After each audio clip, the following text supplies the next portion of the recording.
अस्सलाम वालेकुम रहमतुल्लाहि वबरकातुहू। माई सेल्फ मोहम्मद ज़कौला, आपका कन्नड़ा टीचर जो SLC सेकेंड लैंग्वेज कन्नड़ा यानी द्वितीय भाषा कन्नड़ा में आज हमें पार्ट 1 के टेक्स्ट बुक में दूसरा सप्लीमेंट्री रीडिंग का जो है चैप्टर यानी नज़म है पूरक का उर्दू, उसको कहते हैं कन्नड़ा में, उसको सप्लीमेंट्री रीडिंग इंग्लिश में। तो पूरक का उर्दू का जो है फर्स्ट चैप्टर ऑलरेडी कल्लर गुरु में करको विथ अभ्यास प्रश्नों के साथ आज जो है होंगे बेवुगळ हाडुगर को दूसरा पूरा का उर्दू है ये पार्ट 1 कन्नड़ा टेक्स्ट बुक में सेकेंड लैंग्वेज SLC के टेक्स्ट बुक में। तो यू कैन सी पिक्चर में पोएम दिखा रहा हूँ जो कि पूरा का उर्दू है ये होंगे बेवुगळ हाडु। So you can see in the picture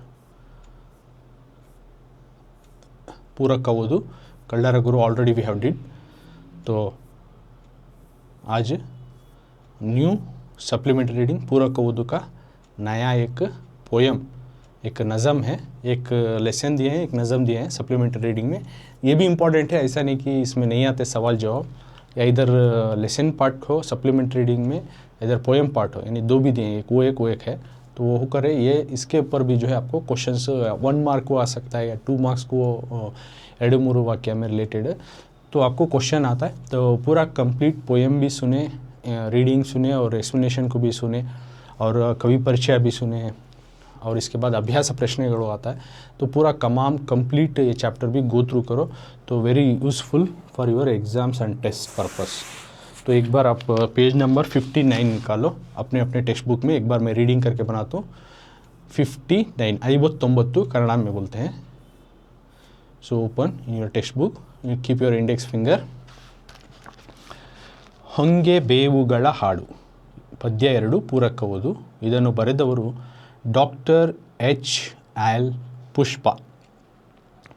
ಬದುಕು ಬದುವ ಬೇಲಿಯಲ್ಲಿ ಹೊಂಗೆ ಮರದ ಜೋಲಿಯಲ್ಲಿ ಅರಳಿದೆ ಹೂವು ಮಲಗಿದೆ ಮಲ್ಲಿಗೆಯಂತ ರೂಪು ತಾಯಿಯಂತ ನೆರಳು ಕರುಳಿನಂತ ಮಡಿಲು ನೆತ್ತಿ ಮೇಲೆ ಸೂರು ಮೇಲೆ ಮೇಲೆ ರವಿಯ ಕಣ್ಣು ತೆಂಗು ಹೊಂಗೆ ಹಿಪ್ಪೆ ಬೇವು ಜೀವಜಾಲ ನೇದಿವೆ ಬದುಕ ಬಂಡಿ ಉರುಳುತ್ತಲಿದೆ ತೈಲವಿದೆ ಬತ್ತಿ ಇದೆ ಬದುಕು ಬಂಗಾರವಿದೆ ಅರಳಿದ ಕೈಯ ಕಮಲದಲ್ಲಿ ನಾಳಿನ ಚಿನ್ನದಂಥ ಬೆಳಕಿದೆ ಹೊಳೆಯ ದಂಡೆಯ ಸಾಲಿನಲ್ಲಿ ರಾಜ್ಯ ಹುಟ್ಟಿ ರಾಜ್ಯ ಉರುಳಿ ಸಾಗಿ ಸಾಗಿ ಶತಮಾನಗಳ ನೇಗಿಲ ಯೋಗಿ ಸಾಗಿ ಸಾಗಿ ಅದೇ ಸಂತೆ ಅದೇ ಜಾತ್ರೆ ಗೊಬ್ಬರದ ಹಾಡು ಹೊಮ್ಮಿದೆ ನೋಡಿರಣ್ಣ ನೋಡಿರೋ ಈ ಲೋಕವ ಬಣ್ಣ ಬಣ್ಣ ಚಿಟ್ಟೆ ಹಾರಿ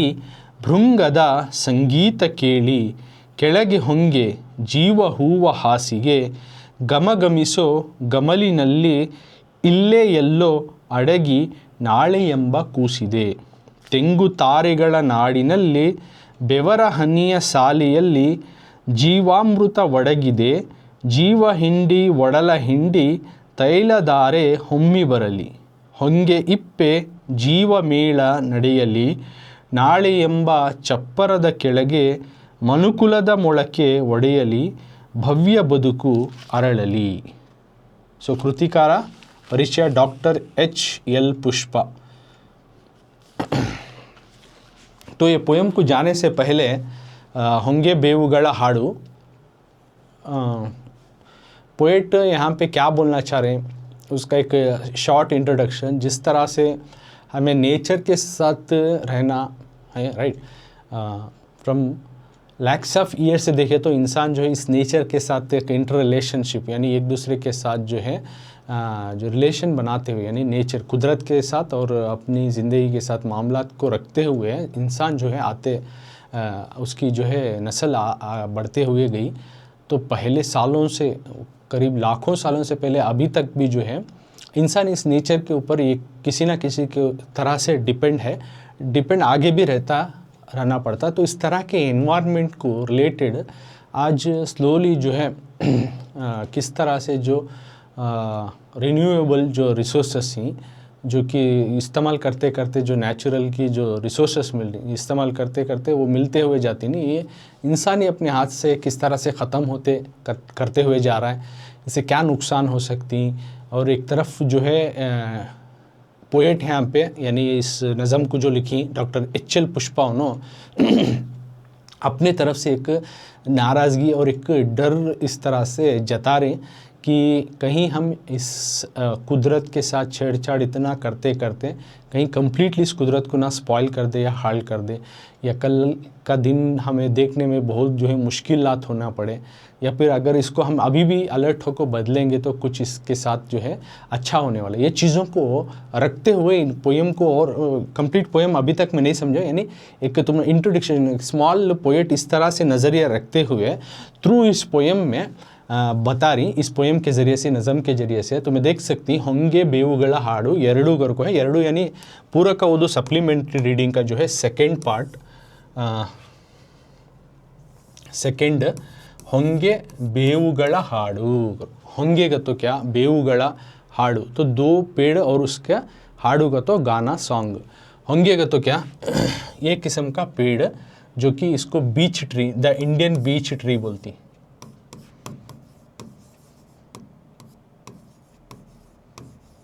इंडियन बीच ट्री, ಹೊಂಗೆ का तो इंडियन बीच ट्री, उसको ಹೊಂಗೆ गति। ಬೇವುಗಳ का तो यहाँ नीम ट्री, इसको नीम, ಬೇವು का तो नीम, ಹೊಂಗೆ का तो इंडियन बीच ट्री, ಬೇವು का तो नीम, नीम ट्री, हाड़ू का तो गाना, हाड़ू का तो गाना सॉन्ग,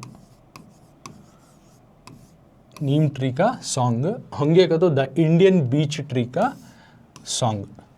यानी एक गाना जो कि एक दरख्त, दो दरख्त लेकर यहाँ मिसाल के तौर पे ऑथर समझा रही है। होंगे है ना एक बीच ट्री, ये एक किस्म का पेड़ है, मैं तुम्हें पिक्चर के थ्रू भी दिखाने वाला हूँ।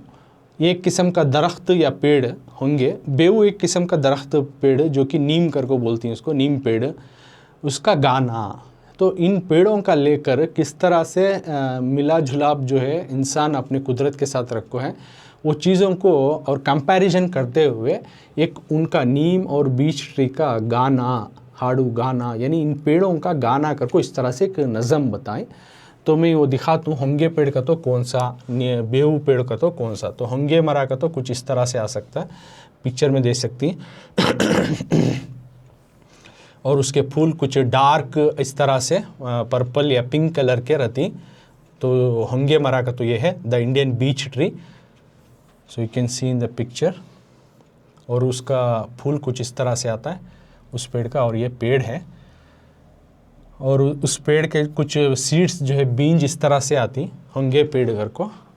ये जो पेड़ है होंगे मरा या द इंडियन बीच ट्री, तो इसके जो है बीज ऊपर से थोड़ा सख्त थी, अंदर जो है इस तरह से रहता है। तो इसको जो है इसे तेल निकाला जाता है। अलग अलग इस पौधे का पत्ते या फिर सीड्स यानी इसके बीज हो, अलग अलग आयुर्वेदिक टाइप का जो इलाज है उसके लिए भी जो है इस्तेमाल होता है। इसके भी बहुत सारे फ़ायदे हैं, इस्तेमाल करते हैं इसको, चाहे मेडिसिन पर्पस के, यानी दवाई के तौर पर भी जो है इसका आयुर्वेदिक दवाई के तौर पर भी इस्तेमाल किया जाता है। और अलग अलग इसका तेल निकाल कर भी कुछ बनाने के वास्ते और कुछ खानों के इसमें भी इस्तेमाल किया जाता है। ऐसा बहुत सारे इसके फ़ायदे हैं। तो तुम्हें देख सकती हूँ उस पेड़ का कुछ बीज इस तरह से आता है, उसके जो फल लगती वो जो पिंदे रहती हैं वैसा रहती हैं, और फूल कुछ इस तरह से पर्पल या डार्क पिंक इस तरह से कलर रहता है। तो ये हुआ होंगे मरा, द इंडियन बीच ट्री बोलती हैं इसको इंग्लिश में, द इंडियन बीच ट्री। तो उसी का गाना है, एक द इंडियन बीच ट्री, दूसरा बेऊ नीम। नीम का तो देखो ऐसा रहता है, नीम का पेड़ कुछ इस तरह से रहता है, नीम का पेड़ तुम्हें देख को रहती है।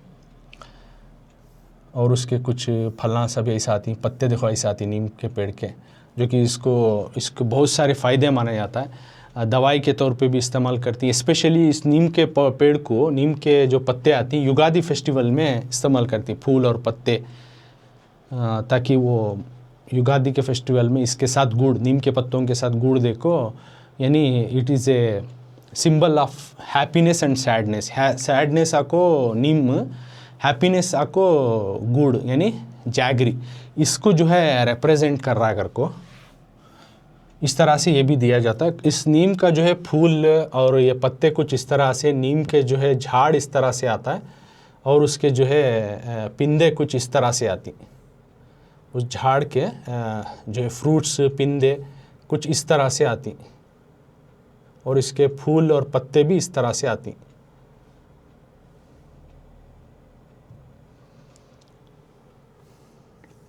फूल और पत्ते इस तरह से, और ये झाड़ और उसके फल सभी कुछ इस तरह से आती। तो ये हुआ ಹೊಂಗೆ ಬೇವುಗಳ ಹಾಡು, यानी नीम और द बीच ट्री के गाना, द इंडियन बीच ट्री और नीम ट्री का गाना।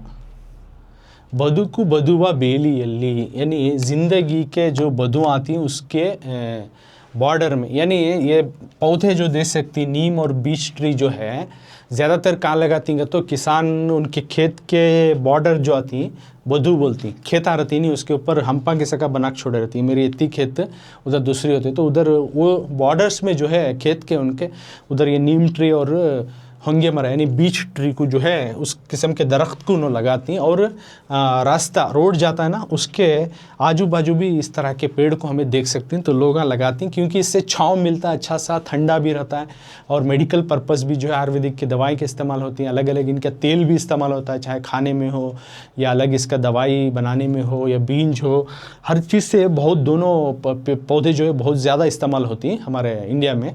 तो लॉट्स ऑफ बेनिफिट्स, एक तो इनका ठंडा छाँव जो रहता है बहुत बढ़िया रहता है, और जो है अच्छी हवाएं भी देती, फ्रेश ऑक्सीजन देती, तो इसके वजह से इनको बॉर्डर के तरह के जो उनके खेत हैं किसान वहाँ भी लगाते हैं। और रास्ते में जो रोड्स होती तो रोड के इर्द गिर्द भी ये दो पेड़ देखा जा सकता है हमारे इंडिया में। तो होंगे और बेऊ, इनका गाना the beach and the Neem tree song. तो पोएट हैं बोल रहे बदुकु बधुआ बेलिली, जिस तरह किसान अपने खेत के बॉर्डर में ये पेड़ांग डालता, उसी तरह इंसान की ज़िंदगी की जो बॉर्डर है उसके भी कुछ लिमिट्स रहती, उससे भी कुछ जो इतना चिकर को एक दायरा रहता है, तो उस तरह के दायरे में रहना इंसान अपनी ज़िंदगी के, जिस तरह से ये भी एक दायरे में पेड़ पौधे लगाए रहती हैं और इनसे फ़ायदा हासिल करती हैं, उस तरह से होंगे मरदा झोली यल्ली, और इन पेड़ों की जो है झोली में किनके नीम होंगे यानी बीच ट्री के, अरलिदा हू उसमें खिला हुआ फूल किस तरह से है, मलगिदा मल्लिगे अंता, यानी एक मोगरे का फूल, मल्लिगे का तो मोगरे का फूल जो है खिले जैसा उस तरीके का इसका रूप है। यानी अपने ज़िंदगी में इंसान जो है कुछ दायरे में रहना, इन पेड़ों का हमें बहुत फ़ायदा हासिल हो रहा है, होंगे मरा बीच ट्री नीम ट्री का, तो इसी को आज हमें कट करते हुए जा रहे हैं, काटते हुए जा रहे हैं, क्योंकि हमारे फर्नीचर पर्पज़ हो या दूसरे पर्पज़ हो या हमारे घरें बनना हो या हमें शहर बनाने के चक्कर में या टाउन्स को बिल्ड करने के चक्कर में क्या कर रहे हैं, जो रोड्स बड़े बड़े करने के चक्कर में पेड़ों को काटते हुए जा रहे हैं, इनको फना करते हुए जा रहे हैं। तो हमें एक दायरे में रहना, कहीं इनको काटते काटते इनसे जो फ़ायदा हासिल हो रहा कुछ भी नहीं जैसा हो जाएगा, हम ना नॉन रिन्यूएबल सोर्स तो नहीं होते हुए चले आता है, रिन्यूएबल रिसोर्स भी जो है कहीं ना कहीं जो इस्तेमाल करते करते ये भी ना ख़त्म हो जाए। एक तरफ जो है पोएट जो है एक ये जता रही किस तरह से ये भी इनके दायरे में रहती, इंसान भी अपना काम जो है अपना ज़िंदगी को एक दायरे में रखते हुए इनको ख़त्म ना करते हुए जाए। जिस तरह ताई अंता नेरड़ू, ये पेड़ किस तरह से देती हैं, तो एक माँ अपनी गोदी में किस तरह से प्यार देती है ना, ताई अंता नेरड़ू, माँ रही तो उसकी गोदी बस, उसी का छाँव ही बस है।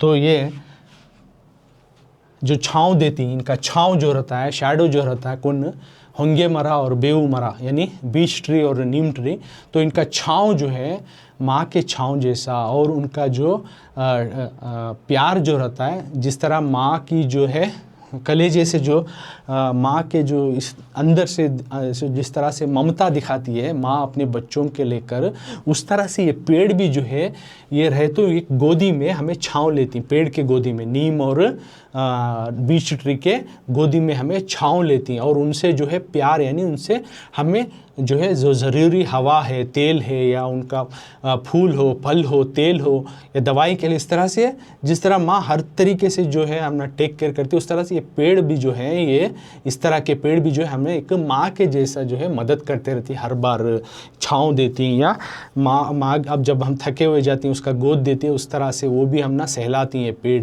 कर को बोल रही है। सो फर्स्ट पैराग्राफ में यानी ये पैराग्राफ में बोल रही हूँ, जिस तरह से इंसान अपने दायरे में रहना, इन पेड़ों को ख़त्म करते हुए नहीं जाना, तो इनसे बल्कि वो बहुत सारे फ़ायदे हासिल करते हुए जा रहा है, चाहे फूल हो, फल हो, उनका तेल हो, उनका पत्ते हो, राइट। तो ये पेड़ भी इस तरह से फ़ायदेमंद है, एक माँ की गोदी जैसा हम ना राहत दे रहे हैं, सुकून दे रहे हैं, हाँ, चैन दे रहे हैं और ठंडी छाँव दे रहे हैं। और इनसे इंसान ही नहीं, बहुत जानदार जो अलग चिड़िया हो, परिंदे हो, जानवर हो, उन्हों भी फ़ायदा हासिल उठा रही।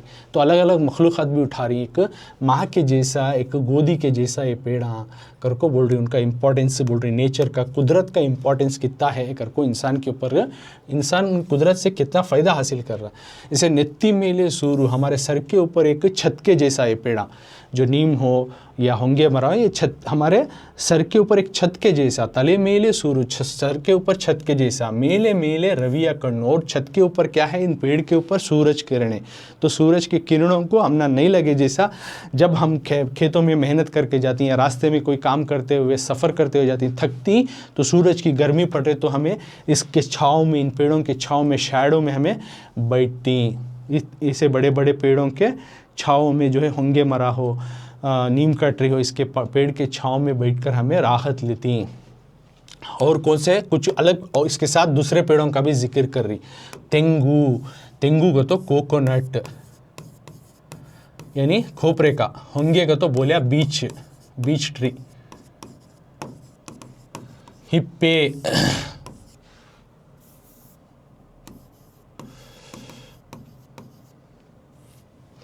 तेंगू का तो कोकोनट, होंगे का तो बीच ट्री, हिप्पे का तो, बेऊ का तो नीम, बेऊ का तो नीम, और हिप्पे, हिप्पे का तो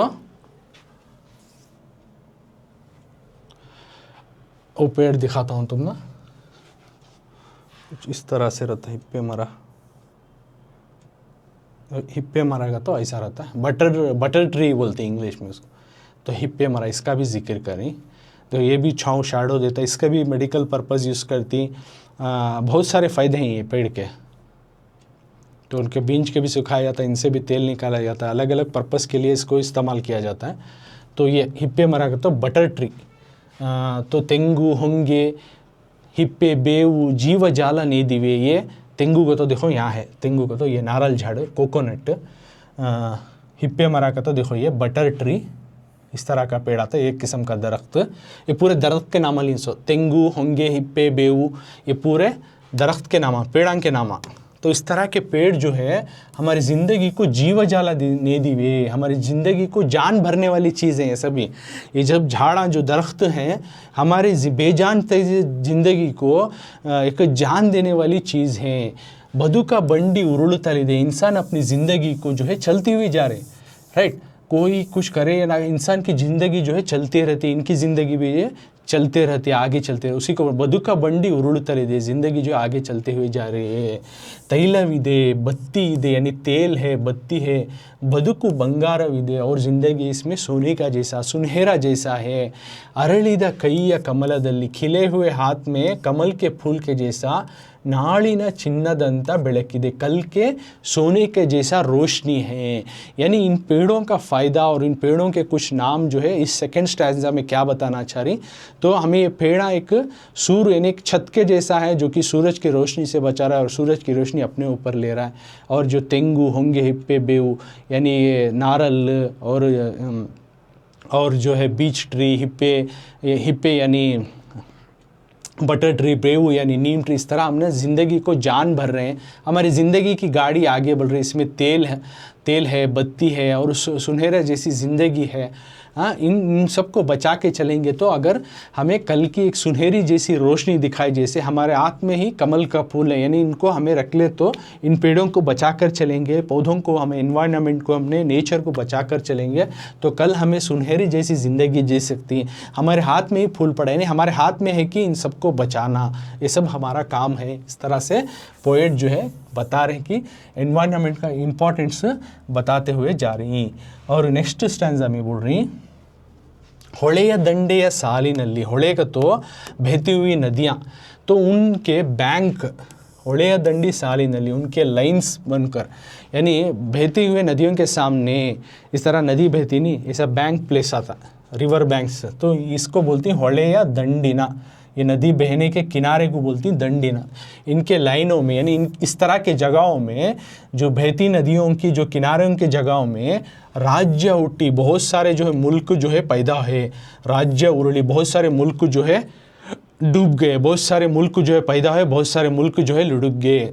सागी सागी आगे आगे बढ़कर बहुत सारे मुल्क पैदा हुए, बहुत सारे मुल्क जो है लुढ़क गए, और वो आगे आगे बढ़कर शतशतमानगला यानी सेंचुरीज ऑफ, यानी सेंचुरी यानी सौों के सेंचुरियों ने नेगिला योगी सागी सागी, यानी किसान जो है आगे आगे बढ़ते हुए सौों सालों से जो है अदे संते यानी उसी तरह का बाजार, उसी तरह का जत्रा और गोबर के जो है गाने को देखने को मिल रहा है। गोब्बरद हाड़ू हम्मिदे, गोबर का जैसा जो है इसका भी गाना जो है हमने देखने को मिल रहा है। यानी इस पोएम में बोल रही हैं, यानी शत सेंचुरी से भी सिविलाइजेशंस, बहुत सारे डायनेस्टियाँ जो है ये नदी के किनारे, देखो पिक्चर में देख सकती हैं तुम्हें, इस नदी के किनारे बने बहुत सारे डायनेस्टियाँ, बहुत सारे जो है किंगडम्स, बहुत सारे जो सिविलाइजेशंस, ये सब भी नदी, क्योंकि नदी का पानी रहा तो उनके डेली लाइफ पर्पस, उनके एग्रीकल्चर को यूज़ होता। तो इस तरह से सौों बहुत सालों से, सौों के हज़ारों सालों से जो है यहाँ पे अलग अलग मुल्क, अलग अलग जो है डायनेस्टियाँ, सिविलाइजेशन अब बनते हुए आए और मिटते हुए गए, और राज्य उरली मिटते हुए आगे गए। लेकिन उस सारे ज़माने से लेकर अब तक किसान जो है अपना हल चला रहा है। शतशतमानगला नेगिला योगी, उन हज़ारों सालों से किसान लेकिन किसान जो है अपना हल चला रहा, अपना खून पसीना जो है खून पसीना को जो है गिराते हुए और मेहनत करते हुए लगन से जो है फसल उगा रहा है, और उसी फसल को जो है हमें आधे संते तो उसको जाके बाज़ार में बेच रही, और जत्रों में उसको देखा जा रहा है। बाज़ार संते का तो बाज़ार, जत्रे का तो कुछ इस तरह से जत्रा आता है, भगवानों की जो उनकी फेस्टिवल के थ्रू जैसा करती हैं उसको बोलती हैं जात्रे। ओके, तो कुछ जात्रे इस तरह से रहता है, जाकर में जो चारे एटे भगवान को बिठा कर जो है ये करती, तो इस तरह जात्रे। और ये संते का तो बाज़ार, जात्रे का तो इस तरह का त्यौहार जो चलता है उसको बोलते हैं जात्रे। हो तो उस ज़माने से जो है किसान मेहनत करते हुए आ रहा, जो भी उन्हें उगा रहा तो उसे बाज़ार में बेच रही, और जत्रे भी चल रही, बाज़ार में भी लग रही है ना। और गोब्बरद हाड़ू का तो गोबरी का जो है गाना, यानी बचा हुआ जो है थिंग्स कुछ भी छोड़ते हुए गाना जो है उनसे भी निकल रहा है। यानी ये सब चलने को आ रहा है, बदलने को आ रहा है। किस तरह से घर को नेचर में रहते रहते इंसान किस तरह बदलते बदलते अपने ये तमाम चीज़ें कर ले को जा रहा है। नोडी रन्ना नोडी रो, देखो भैया देखो, देखो भैया, नोडी रन्ना नोडी रो, देखो भैया देखो, ये लोकवा, इस ज़माने को देखो, किस तरह से बाज़ार लग रही, किस तरह से जो है जत्रे चल रही हैं, किस तरह से मार्केट लग रहा है। बढ़ना बढ़ना चिट्टे हारी, ऐसा लग रहा है कि इन तमामों का मेल झोल देखे तो ऐसा लग रहा है बढ़ना बढ़ना चिट्टे, यानी अलग अलग कलरफुल जो है बटरफ्लाइज, यानी इस तरह के पातर जो है उड़ रहे हों, और कहीं इन दुम्बियाँ भृंगा का तो दुम्बी, और ये दुम्बी जो है उड़ रहे हैं, और अलग अलग कलर के जो है ये पातर जो है बटरफ्लाई जो है उड़ रहे हैं, और ये दुम्बी जो है उड़ रहे हैं, इनका नाद म्यूज़िक संगीत इनका म्यूज़िक बज रहा हो, और केळगे होंगे जीवा हुआ हासिगे, और उसके नीचे जो है होंगे का, और जीवा हुआ हासिगे, यानी हमारी ज़िंदगी एक फूल की जैसा, बिट के जैसा इन पेड़ों के तले जो है हमारी ज़िंदगी गुज़र रही है। गमी सो गमली नल्ली, तो इन्हीं के जो है पेड़ों के जो इनके फूलों में, इनके छावों में और इनकी महकों में, गमी सो गमली नल्ली, इनकी जो महक निकलने वाली पौधों की महकों से, इल्ले यल्लो इधर ही कहीं अड़गी नाले एंबा कुसिदे, कल आने वाला जो है बच्चे जैसा जो ज़िंदगी देखना है, वो कल की ज़िंदगी इन्हीं में कहीं ना, इस नेचर में, इस एनवायरनमेंट में, इस प्रकृति में जो है, इस कुदरत में जो है कल करने का जो है छुपा हुआ है। इस तरह का खूबसूरत जो है कुदरत का नज़ारा है। कहीं जो है पातर उड़ रहे हैं, कहीं जो है बीस उनका गाना, कहीं इन पेड़ का छाँव और इनसे निकलने वाले जीवा हुआ जो है फूल और उनकी महक, इन सब को देखते रहे तो इन्हीं में कहीं कल को हम देख सकते हैं। उसके बाद बोल रहे हैं तेंगु तारेगला नाड़ी नल्ली, तेंगु को तो नारल का पेड़ ऑलरेडी दिखाया, तेंगू तारेगल, तेंगू के पेड़ों को यानी नारलम के पेड़ एक दो डालते नहीं, बहुत पेड़ डाले रहते, तो उनको तारे यानी स्टार से कंपेयर करते हुए नेचर को, कुदरत को ज़्यादातर पोइट्स क्या करती हैं, अपने जो नज़म लिखती हैं उनको नेचर लेती हैं, समाज के माहौल के जो इनइक्वालिटी सी या अप्स एंड डाउन सी इस तरह की चीज़ों को जो है लेकर उन्होंने करती हैं। तो उसी तरह एनवायरनमेंट और इंसान की जो है इसमें अहमियत, कैसा उन्हें कदरदानी करना है, तमाम चीज़ें बोल रहे हैं। उसी तरह तेंगू तारेगेड़ा नाड़ी नल्ली यानी कोकोनट जो है उसको स्टार से कंपेयर करते हुए उसकी दुनिया में बेवरा हनिया साली नल्ली यानी हमारे इन पेड़ों के छाँव में, इन पेड़ों के तले जो है और साथ में हमारा मेहनत पसीने से हम जो है हमें करते रहेंगे तो हम ना जीवामृता यानी ज़िंदगी में जो कभी ना मरने वाली जो ये मिलता है वो किस्म का पीने वाला, उसको बोलते हैं अमृत, जीवामृत यानी हमने जीन को, हमारे जान को बचाने वाला जो अमृत है हमारे इस मेहनत से, लगन से करने वाले कामों में और इनको पेड़ों के छावों में इनको बचाकर इनके साथ चलने में है। जीव हिंडी वड़ला हिंडी, तुम अपने जान को जो है मेहनत करो, लगन करो, जीव हिंडी वड़ला हिंडी तैल धारे हम्मी बरली, इसमें से तेल निकलेंगे, तैल धारे हम्मी बरली। तो बोल रहा था renewable source, non renewable resource के शुरू में बोलिया, जिस तरह से हम इस्तेमाल करते जो है जो ज़मीन से निकलने वाले तेल कभी ख़त्म हो जा सकता, लेकिन इनका तेल, इनसे निकलने वाली चीज़ें हमें बचा सकते हैं अगर इन पेड़ों को बचाते रहेंगे। उसी तरह होंगे हिप्पे, अगेन वो पेड़ा के नाम वाली जीवा मेला नडेली, इनका मेला लगेंगे, इन पेड़ों का मेला लगेंगे यानी हमें अपना मेहनत करते रहे, काम करते रहे इन्हीं नेचर के साथ और इनको बचा कर चले। कौन तेंगू मरा, कोकोनट ट्री को, चाहे होंगे मरा हो, बीच ट्री हो, हिप्पे बटर ट्री हो, इनको जो है बचाकर, इनको ख़त्म होते आ रही ना, इनको हमें फिर डालेंगे, फिर इनको बचाएंगे, फिर आज नहीं तो कल जो है इन ग्रो अप होको अगेन हमना ही मदद करती, इनका मेला जैसा अगेन हमें इन पेड़ को ग्रो करने को शुरू करेंगे, इनको बचाएंगे। नाहड़े एंबा चप्परदा केड़ेगे, कल हम ना एक आने वाला छत है, कल आने वाला दिन इनो रहे तो हमें देख सकती हैं, अच्छा रहता है करको मनुकुलदा मोड़के उड़ेली, इस तरह की इंसानियत की जो है स्प्राउट निकल कर आंदे, भव्य बुदुकु अरड़ेली और अच्छी सी ज़िंदगी जो है खिलेंदे। यानी लास्ट में बताते हो जा रहे हैं कि इन पेड़ों का भी अहमियत है, हमें ऐसा डायनेस्टी ये जा रही ख़त्म होने को चल जा रही करके इनको ख़त्म होने नहीं देना, इनको बचाना है। इन्हीं के छाँव के तले जो हमें अपनी ज़िंदगी के जो कामों काज करते रहें, मेहनत करते, ईमानदारी से करते रहें और इन पेड़ों का मेला जैसा हमें लगाते रहें, बचाते रहें, जैसा आगे आने वाली ज़िंदगी में स्प्राउट जैसा जो है हम ना खिल कर जो है फ़ायदा होने वाली है करके इस तरह से इस पैराग्राफ में बता रही। तो यही हुआ पोएम जो कंप्लीट में रीडिंग करे और होंगे बेउगड़ हाड़ू को एक्सप्लेन करे। अब कृतिकारा परिचय जो इस सप्लीमेंट्री रीडिंग यानी पूरक का ओदू जो नज़म लिखो ही उनके बारे में ऑथर इंट्रोडक्शन, कृतिकारा परिचय पॉइंट वाइज तुमने समझा तो फर्स्ट पॉइंट ಹೆಸರು ಕೃತಿಕಾರರ ಪರಿಚಯ यानी ಈ ಕೆಳಕಂಡ ಸಾಹಿತ್ಯ कालस्थಳ कृतियों परिचय या कृतिकारर परिचय का दोनों मतलब एक ही होता है, यानी आथर के बारे में इस सब नज़म को जो लिखे उनके बारे में लिखना। तो ಹೆಸರು कर को लिखती HL पुष्पा, ये हो गया।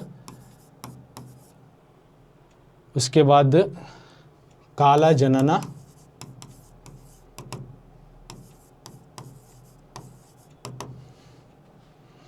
नाइनटीन 61 ಸ್ಥಳ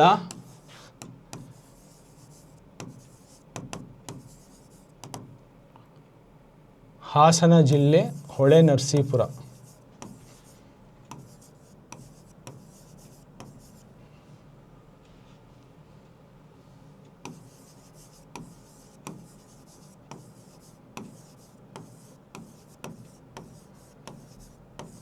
हासना जिले होले नरसीपुरा। काला जनन, इनकी पैदाइश 1961 में हुई।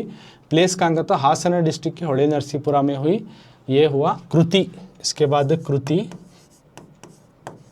यानी बुक्स इन्होंने कौन सी लिखी है, अगर को कौन सी लिखी हैं? अमृतमतिಯ स्वगत, गाजुगोಳ, कन्नड़ नाटकಗಳಲ್ಲಿ ಮೈಮನಸ್ಸುಗಳ संबंध इत्यादि किताबों को इन्होंने लिखे। यानी अमृतमतिಯ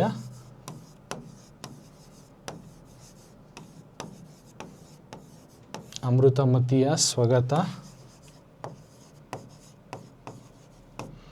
गाजुगोಳ, तो एकाध दो लिखो, और भी हैं कन्नड़ नाटकಗಳಲ್ಲಿ ವೈಮನಸ್ಸುಗಳ ಸಂಬಂಧ, ये किताबें इन्होंने लिखी है। बाद में अवार्ड्स इनको ಇವರಿಗೆ ಉದಯ ಭಾರತಿ ರಾಷ್ಟ್ರೀಯ ಪುರಸ್ಕಾರ ಪ್ರಶಸ್ತಿ ಕರ್को डालो, 5th पॉइंट में डाल को भारती उदय भारती राष्ट्रीय पुरस्कार इनको मिला है, और कडेंगुड्लू शंकर भट्ट प्रशस्ति मिला है, पूतीना काव्य पुरस्कार 3 अवार्ड्स मिली, वो भी आप लिख सकते हैं।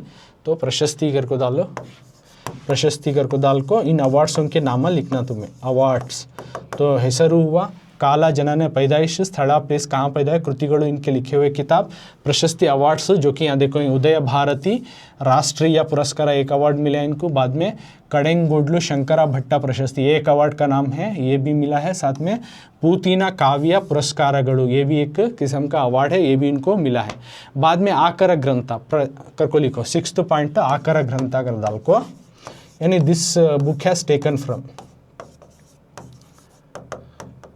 This poem has taken from जीव सरपड़िया गूಡು, आकर ग्रंथ, यानी ये होंगे बेवुಗಳ हाड़ू जो इन्होंने लिखो नज़म, ये नज़म जो है किससे लेकर ही तो होंगे जीव सरपड़िया गूಡು कर को नाम का एक किताब, जीव सरपड़िया गूಡು कर को लिखना, यानी इस किताब से इस नज़म को होंगे बेवुಗಳ हाड़ू इस नज़म को लिया गया है कर को। तो ये हुआ कंप्लीट मैं पोएम रीडिंग और कृतिकारರ परिचय कर को बताया हूँ। तो आगे आपको कुछ इम्पॉर्टेंट अभ्यास प्रश्नಗಳು जो कि तुमने एग्ज़ाम के नज़रिए से पूछे जाने वाले क्वेश्चन, उसके बारे में अभी डिस्कस करेंगे।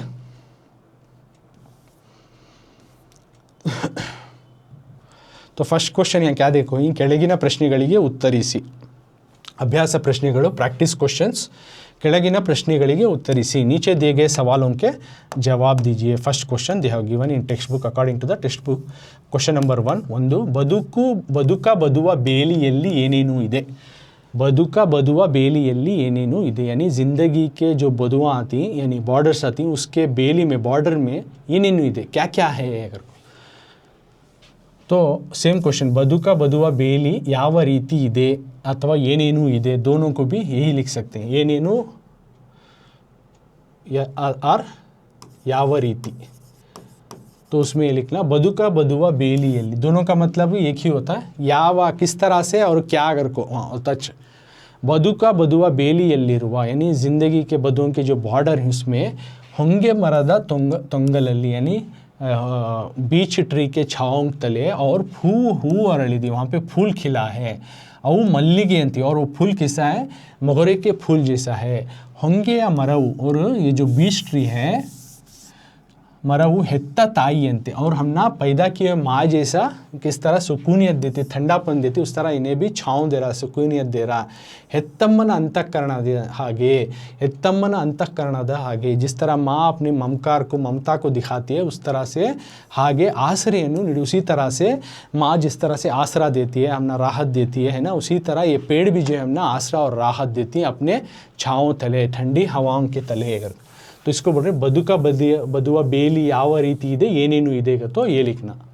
ओके, नेक्स्ट सेकेंड क्वेश्चन, प्रश्न 2, ಹೊಳೆಯ ದಂಡೆಯ यानी बहती हुई नदियों की जो बैंक्स वहाँ के सालिನಲ್ಲಿ उस लाइन में ಹಿಂದಿನ ಯಾವ ನೆನಪುಗಳಿವೆ, पिछला जो है कौन सा जो है हमारे यादें हैं, कौन से यादां जो है यहाँ पे जुड़े हुए हैं। ಹೊಳೆಯ ದಂಡೆ के लाइन्स में कौन से हमारे पुराने याददाश्त हैं, यानी इस रिवर बैंक्स जो हैं यानी तो नदियाँ बहती उसके किनारों में हमारे पिछले घटे हुए कौन सी यादें उसमें हैं। तो सेम ಹೊಳೆಯ ದಂಡೆಯ ಸಾಲಿನಲ್ಲಿ, उस बहती हुई नदियों की बैंक्स में किनारे में ಹಿಂದಿನ पिछला कौन सा ಯಾವ ನೆನಪುಗಳಿವೆ, कौन से जो है घटे हुए बातें हैं, रिमेम्बरिंग थिंग्स ही। तो ಹೊಳೆಯ ದಂಡೆಯ यानी बहती हुई रिवर्स के उस बैंक के उद्दक्कू लंबाई को जो है राज्यಗಳು ಹುಟ್ಟಿ, बहुत सारे जो है स्टेट्स, बहुत सारे सल्तनत, बहुत सारे सिविलाइजेशन पैदा हुए हैं और अಳಿದಿವೆ, और वहाँ पे बने हैं और मिटे भी हैं, ಬೆಳೆದಿ, और कुछ वहाँ पे आगे बढ़े भी हैं। तो ಶತಶತಮಾನಗಳಿಂದಲೂ, और लेकिन वहाँ पे उन हज़ारों साल से ये सब होले को आ रहा है। बहुत सारे सिविलाइजेशंस, डायनेस्टीज, सल्तनतें सब बनते आ रही हैं, बड़े होते आ रही हैं और मिटते भी जा रही हैं। लेकिन उस सालों से भी जो है ಶತಶತಮಾನಗಳಿಂದಲೂ ರೈತನು ಕಿಸಾನ್ ಲೇಕಿನ್ ಬೇಸಾಯ ಮಾಡುತ್ತಲೇ ಇದ್ದಾನೆ। ಕಿಸಾನ್ जो है खेती करले को छे, ಬೇಸಾಯ खेती ಮಾಡುತ್ತಲೇ ಇದ್ದಾನೆ, खेती करले को छे। अंदिनंते इंदिगु, उसी तरह कल के जैसा आज भी जो है और क्या चल रहा है, संते जात्रे। लेकिन यहाँ पे कल के जैसा आज भी जो है बाजार लग रहा है, जत्रा लग रहा है, गुब्बरगढ़ स्थिति और वहाँ पे जो रिमेनिंग थिंग्स जो है गोबरी है, ये चीज़ों को देखने को मिल रहा। ಕಾಣಿಸುತ್ತಲೇ ಇದೆ। तो क्या क्या चीज़ें जो है हमें ಹೊಳೆಯ ದಂಡೆಯ ಸಾಲಿನಲ್ಲಿ देखने को मिलती जो पुरानी यादें हैं। तो बहुत सारे सल्तनत, डायनेस्टी, सिविलाइजेशन राज्यಗಳು ಹುಟ್ಟಿ वहाँ पे पैदा हो रही, बड़े हो रही, ग्रोन अप हो रही और मिटते हुए आ रही है। लेकिन उस सालों से भी जो है किसान अपना खेती करने को आ रहा है। उसी तरह से पहले भी बाज़ार लगता, मार्केट लगता, जत्रा चलता, ये तमाम चीज़ें अभी भी वैसे ही करने को आ रही। ये यादाश्त हमना, ये जो बातें जो है याद आती। नेक्स्ट, ಈ ಲೋಕವು, ಈ ಲೋಕ, ये ज़माना जो है, ಈ ಲೋಕ, क्वेश्चन नंबर 3, ಈ ಲೋಕವು, ये ज़माना ಯಾವ ರೀತಿ, किस तरह से ಸಂತೋಷದಾಯಕವಾಗಿ, किस तरह से खुशी भरा माहौल है ಎಂದು कवियत्री ಹೇಳ್ತಾರೆ। यानी कवियत्री, पोएट्स जो है बोल रहे, ಈ ಲೋಕವು, ये ज़माना जो है किस तरह से जो है हमना खुशीदायक जैसा है करको पोएट बोल रहे, किस तरह से खुशी देने वाला है, ये ज़माना किस तरह से खुशी देने वाला है करको पोएट बोल रही। तो सेम क्वेश्चन, ಈ ಲೋಕವು, ये ज़माना ಯಾವ ರೀತಿ, किस तरह से हमना ಸಂತೋಷದಾಯಕವಾಗಿದೆ, किस तरह से खुशहाल वाला है ये ज़माना ಎಂದು कवियत्री ಹೇಳ್ತಾರೆ। इस तरह से पोएट बोल रही हैं। तो आंसर, ಈ ಲೋಕದಲ್ಲಿ, इस ज़माने में ಬಣ್ಣ ಬಣ್ಣದ ಚಿಟ್ಟೆಗಳು, अलग अलग रंग बिरंगीन जो है पातर ಹಾರಾಡುತ್ತಿವೆ, वो उड़ रहे हैं। बहुत सारे पातर जो हैं उड़ रहे हैं। दुम्बिಗಳ संगीत और बहुत सारे जो है बीस के जो है गाने, उनका म्यूज़िक, उनका रिदम जो है बसते हुए जा रहा है, ಕೇಳಿ ಬರುತ್ತಿದೆ। ಹೊಂಗೆಯ ಮರದ ತಂಪಿನಲ್ಲಿ, और इन बीच ट्री के जो है छाँव में ठंडापन है। नाना जीविಗಳು, बहुत सारे जानवर हायागी वासिಸುತ್ತವೆ, आराम से जो है यहाँ पे जी रहे हैं, वहाँ पे शेल्टर ले रही हैं।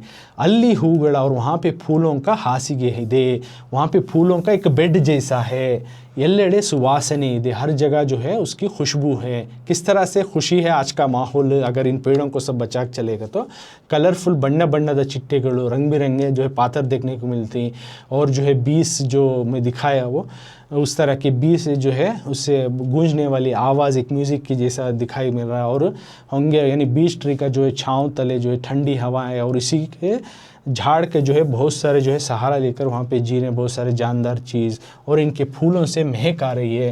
ये तमाम चीज़ें इस तरह से बहुत खुशी का माहौल व्यापी सीधे, उनका खुशबू हर जगह जो है फैल रही है। जगत तो इस तरह से जो है अगर इन सबको बचा कर चलेंगे, पेड़ों को सब भी, हमारे कुदरत को, एनवायरनमेंट को, ये जगत तो संतोषदायक है। इस तरह से ये ज़माना जो है, ये दुनिया भी जो है हम ना खुशहाल मालूम होता है अगर हमें उसकी अहमियत को समझे, उसको जो है जिस तरह से पहले हमें बरकरार रखते, बचाते हुए आए पेड़ों को, आज भी हम अगर इन पेड़ों को, हम इन एनवायरनमेंट को सब इसके साथ बराबर से हमें शुक्रिया अदा करके उनको बचा कर जाएंगे, तो हम ना खुशी का माहौल कल भी था और आज भी मिलेगा कर को पोएट बोल रही। नेक्स्ट एक एडिशनल है, वो बाद में समझाता हूँ। यानी ಹೆಚ್ಚುವರಿ प्रश्न भी एक है, ಮನುಕುಲದ ಭವ್ಯ, यानी ज़िंदगी की जो कंप्लीट बदुकु ಯಾವ ರೀತಿ ಅರಳಬೇಕಿದೆ, इंसान की जो है ज़िंदगी किस तरह से खिलना है। इंसानियत की मनुकुलदा यानी इंसान, तो उसकी कंप्लीट इसकी जो ज़िंदगी किस तरह से ಯಾವ ರೀತಿ ಅರಳಬೇಕಿದೆ, किस तरह से खिलना है। तो मनुकुलದ ಭವ್ಯ ಬದುಕು, इंसान की जो है ज़िंदगी अरಳಲು, उसको खिलने के लिए ಹೊಸ ದಾರಿಯನ್ನು, उसको नए वे को, हमें नए रास्ते को ಹುಡುಕಿಕೊಳ್ಳಬೇಕು, नया रास्ते को हमें पकड़ना है अगर हमें ज़िंदगी, हमारे आगे की ज़िंदगी खिलना है। तो ಕಳೆದುದರ ಬಗೆಗೆ, जो बीत गया उसके ಬಗ್ಗೆ व्यथे पड़ाबारದು, जो बीत गया, जो गुजर गया, जो चल गया, उसके बारे में हमें गमगीन नहीं होना। ತೆಂಗು ಕಂಗುಗಳಿರುವ, जो नारल है, जो बीच है, इस तरह के पेड़ हैं, इस नाडिनल्ली इस दुनिया में श्रम पड़बेको, हम लोगों को इस तरह के पेड़ों की दुनिया में मेहनत करना। बेवरा हनिया यानी अपने पसीनों की जो है बूंदों से जीवामृत, जीव के जो अमृत को जो है हरिसबेको बहाना है। दुड़ी हुआ कमाना है, मेहनत भी करना है। दुड़ी हुआ दणी हुआ मूलक, इसके ज़रिए से हमें ईंधन हरिवंतागबेको, दुड़ी हुआ यानी कमाने का, मेहनत करने का, इसके ज़रिए से जो है ईंधन हमारी जो है फ्यूल जो है बह जैसा होना। होंगे हिप्पेगड़ा मेला, और इन पेड़ों का मेला, इन पेड़ों को दोबारा लगाना है, इनको बचाना है। नड़ीवंतागबेको आ मूलक, तभी जाकर जो है मनुकुलद भविष्य यानी इंसान की जो है अपनी उसकी आगे की ज़िंदगी जो है खिल सकती है। मतलब यहाँ क्या बोलना चाह रही हैं को, अपने अलग ही रास्ता ढूंढ लेना, अपनी पेड़ों को ख़त्म करते हुए नहीं आना, और इनको बचा कर चलना, और साथ में जो बीत गए उसके बारे में हमें गमगीन नहीं होना, और इन पेड़ों को और ज़्यादा से ज़्यादा लगाकर उसी के छाँव के नीचे हमें मेहनत करना है, ईमानदारी से अपना काम करते हुए। और आने वाला जो फ्यूल्स जो ख़त्म हो जा रही, तो इनके सहारे अगर ये बचे रहेंगे तो हम ना आगे भी जो है जो ज़रूरी हमारे व्हीकल्स को अलग अलग पर्पज़ को जिस तरह से फ्यूल्स चाहना, ईंधन, वो आगे भी मिलता रहेगा। इस तरह से हमें इन पेड़ों को भी बचाना है, इस कुदरत एनवायरनमेंट को बचाना करको बोलते हुए जा रही। तो ये क्वेश्चन नहीं है तुम ना, ये पहले जब था तो प्रीवियस टेक्स्ट बुक का उसका क्वेश्चन है, तो उस पैराग्राफ पोएम को भी निकाल डाली, तो ये अब भी ज़्यादा था पोएम, तो बाद में टेक्स्ट बुक को ज़रा उसमें चेंजेस ला को क्या करी, तो वो पैराग्राफ नहीं है, तो no need this additional question. तो मैं देखा अभी वो, तो ये एडिशनल क्वेश्चन है, इसकी क्या भी ज़रूरत नहीं है, ये तुमने एग्ज़ाम में भी क्या भी पूछते नहीं, क्योंकि वो स्टैंजा भी काट डाली, तो तुम ना जो इस परिष्कृता टेक्स्ट बुक में यानी इस न्यू बुक्स में जो है तुम ना वो नहीं है। तो इतने आप 4 क्वेश्चन आंसर में समझा को बोली किस तरह से जो है ऑथर एच.एल. पुष्पा जो है कुदरत का इम्पोर्टेंस और पेड़ों का गाने के ज़रिए से हमें किस तरह से बचाना, क्या करना, और इससे क्या क्या उसकी खूबसूरत आगे कंपेयर कर को उसका ब्यूटी को और ज़रूरतों को बताते हुए हमने एहसास दिलाए। तो इनका पोएट का शुक्रिया अदा करते हुए हमें इसी तरह हमें भी आगे जाकर इन पेड़ों को बचाएंगे और हमारे नस्लों को भी सिखाएंगे कि कुदरत की कदरदानी करें और इन पेड़ों को भी बचाएं, लगाएं करको बोलते हुए ये सप्लीमेंट्री रीडिंग का दूसरा चैप्टर था। यानी सप्लीमेंट्री रीडिंग का पूरा का उर्दू का पहला और दूसरा दोनों भी यहाँ पे ख़त्म होते हैं।